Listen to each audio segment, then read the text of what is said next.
বাবা তুমি এলে কি করলা? এই ঘাসগুলো পরিষ্কার করি মা। তুমি এগুলো কেন করতেছো?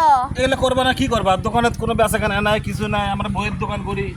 হ্যাঁ, স্কুল কলেজে বন্ধ, বই খাতা কি লিবি কও? তাই এগুলো নিজের কাজ নিজে না করলে এলে কামলা নিয়ে করবে গেলে তোমার 500 টাকা নিবি কামলা, যে 500 টাকা কই পাবো? অনেক নিজের কাজ নিজে নিজেই করলে টাকা টাকাও বেঁচে গেল, নিজের কাজটাও হয়ে গেল। ও দুনিয়ার যে অবস্থা, আচ্ছা করো। এখন নিজের কাজ তো নিজে করা লাগবে, হ্যাঁ। পরিষ্কার করা লাগবে না? হ্যাঁ তাছাড়া তো এলে আবাদ হবি না। হ্যাঁ। এগুলো আবাদ করলে তো আবাদ করছি, এলে হারলে তো বিক্রি করলে তো 2-4 টাকা পাওয়া যাবে। সেই জন্যে নিজের কাজ।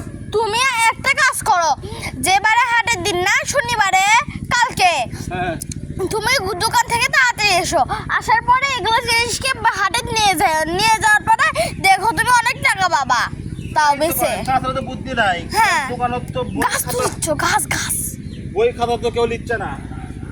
তুমি একটা পেয়ারার গাছ তুলে ফেললা তো। ওরা গাছ মরে গেছে। ও বই খাতা তো কেউ লিখছে না। আমাদের অনেক গাছ হয়েছে। স্কুল কলেজ বন্ধ, কে নিবি কম? হ্যাঁ এই দেখো আবার ধীরে ধীরে বৃষ্টি পড়তেছে, বৃষ্টির ভিতরে এগুলো করতে অনেক মজা বৃষ্টি হবে। মনে করা লাগে, বুদ্ধি নাই এখন। বাবা আমি কিন্তু তোমার সাথে করবো এগুলো।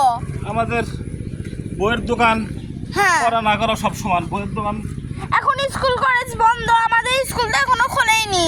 আমাদের দিন পর যাওয়াই মুশকিল হয়ে গেছে কও।